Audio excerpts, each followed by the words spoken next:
cracking, everybody? So this video, um, piggybacks off of the one about my mom. So it's almost kind of like part two to the worst day.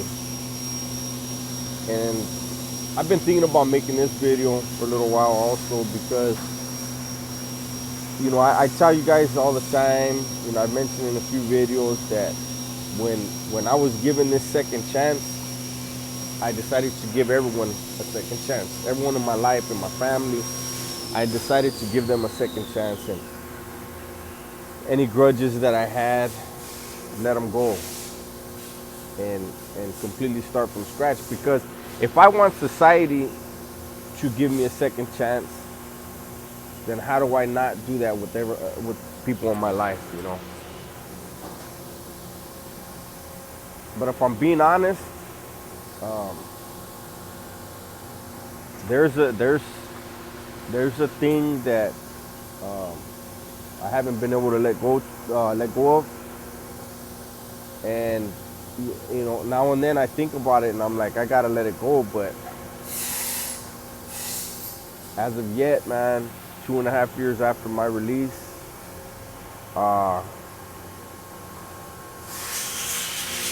almost 20 years after my mom's suicide, I still haven't let go of it.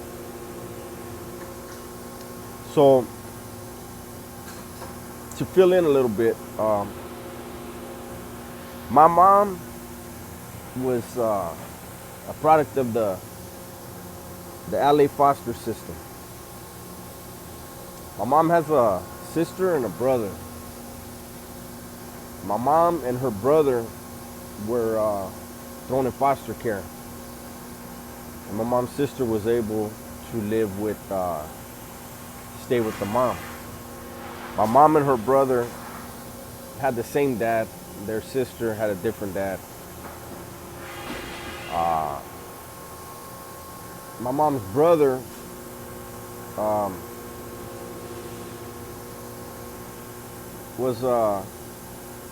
he wound up getting life without at one point for a murder he committed in the 70s. And he did, I believe it was around 8 years, and got lucky, man. His case was thrown out. And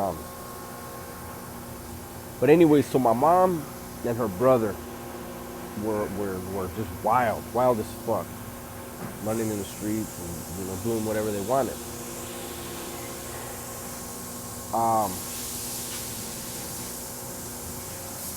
Throughout my life, I've been around my mom's brother and sister less than 20 times.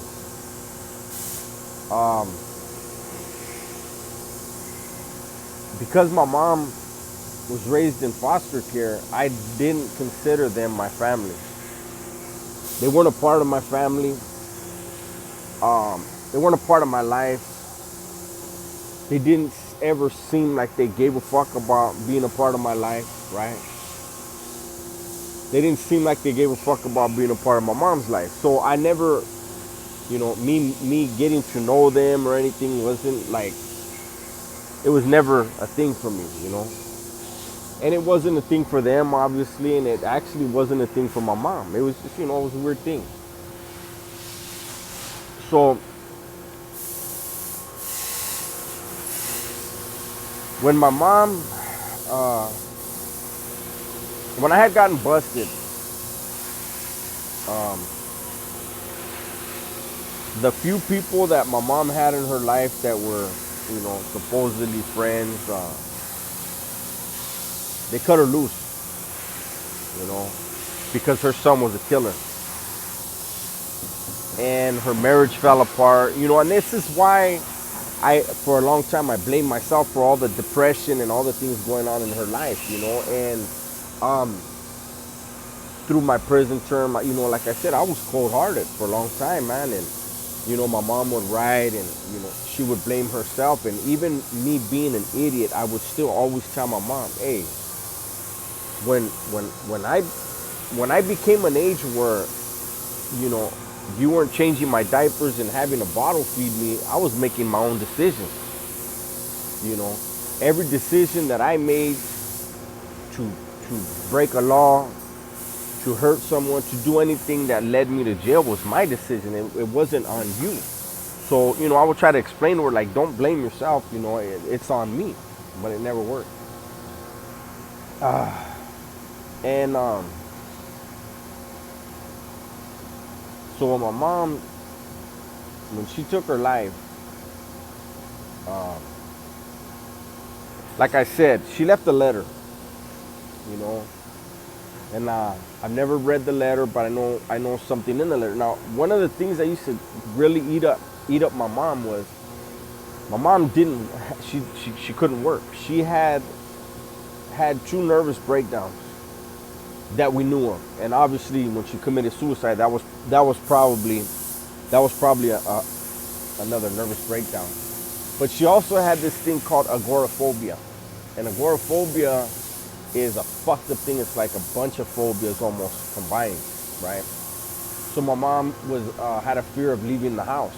She felt safe in the house. She can go to the store. She can go like in a small area around, you know, but she just couldn't move around. So she didn't work, you know, and so she couldn't send me money. She didn't have money to send me, and I never, you know, hey, I'm in the joint, I'm hustling. I had, you know, my tia was taking care of me like she was my mom, you know, and so I never tripped, and I never like asked, hey, can you send me some? Nah, I know the situation, you know. But, you know, imagine your mom, you know, if you're in that situation, she's gonna want to do whatever she can for you, you know, and so that's what my mom did. Well, anyways, so when my mom took her life, my mom always had nice things. Well, it's my understanding that in the letter, my mom said that she wanted all of her possessions. She wanted everything sold. And all of that money, she wanted all that money. Whatever money was got, she wanted it sent to me, so that she could finally send me some money, right? Imagine that. Imagine how fucked up that feels to hear that. And so my mom's sister was, I don't know why, man, but she was put in charge of that, of selling my mom's stuff. And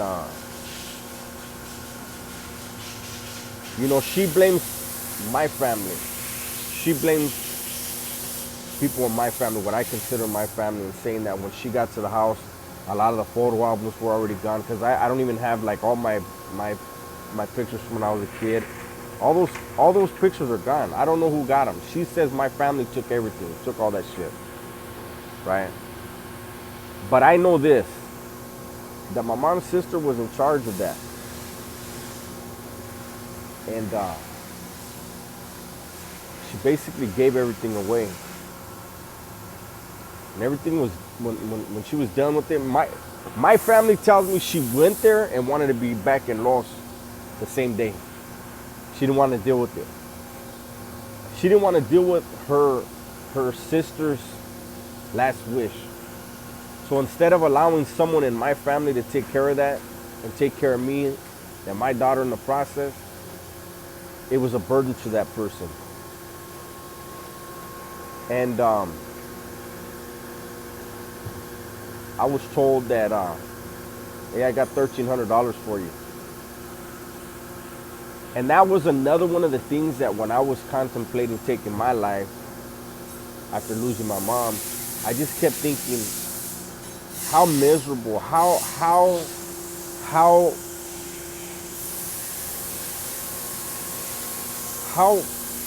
devastating that a person,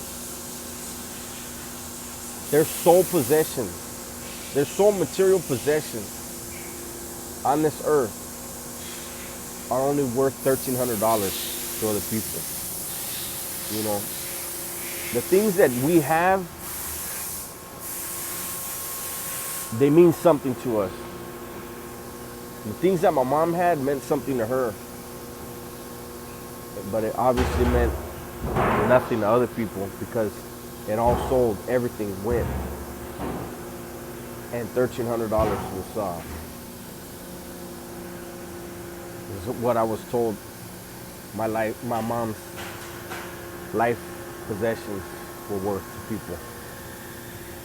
And so I sent, I think it was half of it to my daughter. And the other half, first food sale we had, I fucking blew it all. Bought all the homies off. Fucking all kinds of shit, man. Passed it. I didn't want that fucking money. And I remember asking my mom's sister, she all of a sudden now she wants to write me. And I remember asking her, that's it? Like, my mom had, and she was like, oh, don't worry, there's more to, you know, and because of my anger and my bitterness in the whole situation, I would ask her, well, can you send me this? Can you send me that? Can you send me this? And I was doing it to be a dick. And of course she fell off and things went back to the way they had always been. That I wasn't a part of those people's life. They weren't a part of mine. And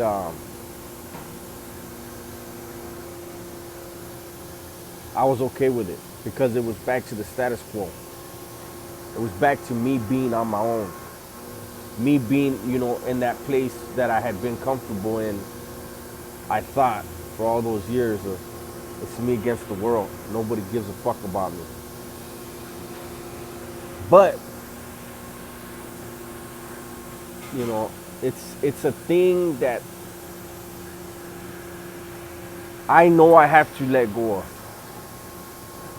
But when I think, how did your sister, her last wish, how was that a burden to you? And your first nephew, how was taking care of him for your sister a burden? And then I think how, I don't remember who the three people were, but I remember two of them. My grandma and my mom's sister. My mom called three people the day she took her life. And all three people were too busy to talk to her. And I think that my mom was looking for someone to say, hey, I love you. And maybe that would have made a difference. Who knows, man? Maybe it would have only prolonged it another week, but it would have been another week of living for my mom. And, you know, when I got out, my mom's sister has, you know, when I first got out, she would call me and, hey, you know, we want to see you, and, you know, and I'm a blunt person, you know. I can't go over there and smile and pretend. And I don't want to go over there and be a fucking asshole, you know.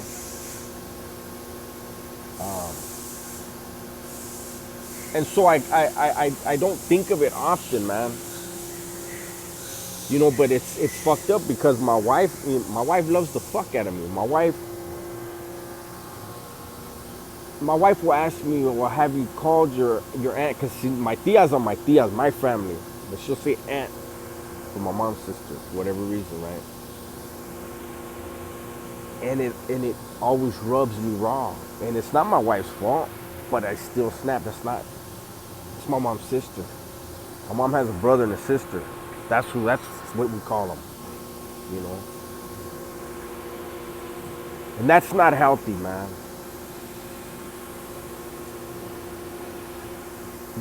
My mom, her brother, and her sister, I don't think were ever in any type of loving environment growing up. And I learned to accept that about my mom and my dad. And I gotta fucking figure out how to accept that from my mom's sister. I know the last time we had talked, she said that their mom was sick. And I don't know her. And I think of my daughter, like, I was a stranger to my daughter. My daughter had the heart and the care to still love me in her own way, in a way that she could love her dad, who was a stranger and gone her whole life. And then I think she should be my example. I should be trying to be more like my daughter in that aspect and forgive these people. I've been able to forgive everyone else, but that's because I feel like, and I know I'm just justifying my lack of making an effort, but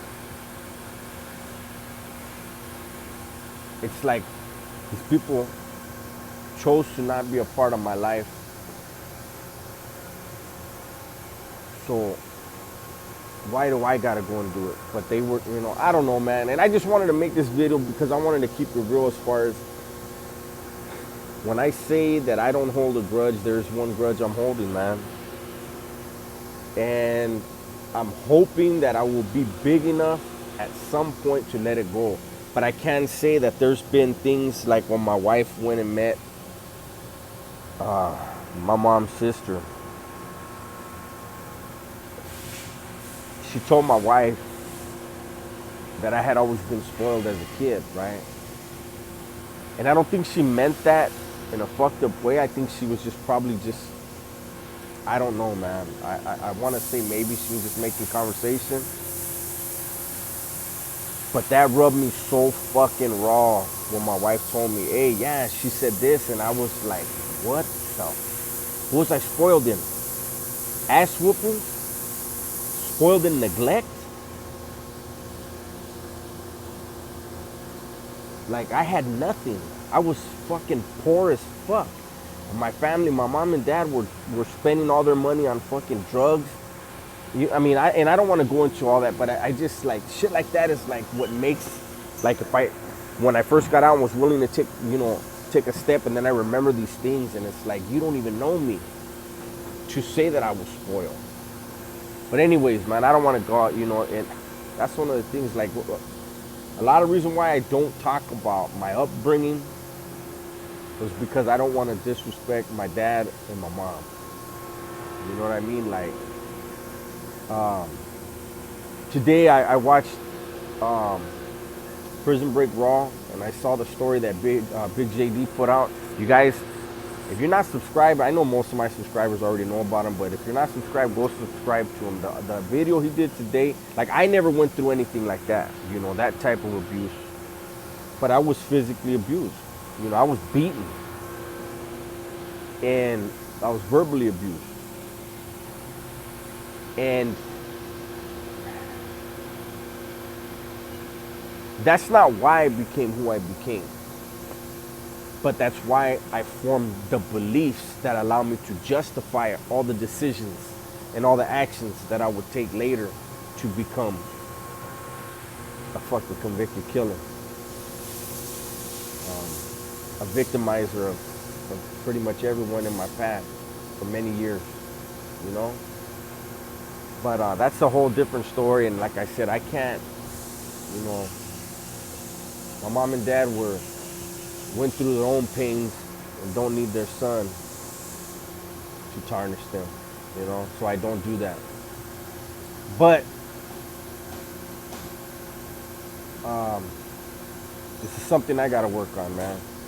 I gotta work on, because it's something that I'm holding on to that's not healthy for me.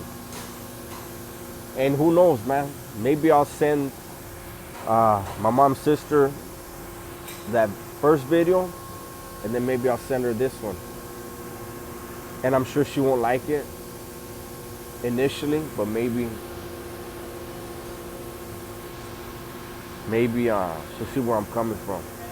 And then she'll have time to internalize it, and then maybe we talk. I don't know. But I just figured I'd share that with you guys. And make sure that, I say it every now and then, man, but I mean it every fucking time. Any disagreements you're having with a loved one, put your ego to the side, man, and try to patch that up. You never know, man. Our lives are all so short, you know. Driving home could be the end of your life, you know. Nobody knows when it's coming, so don't lose someone without letting them know that you love them. With that, I'm out.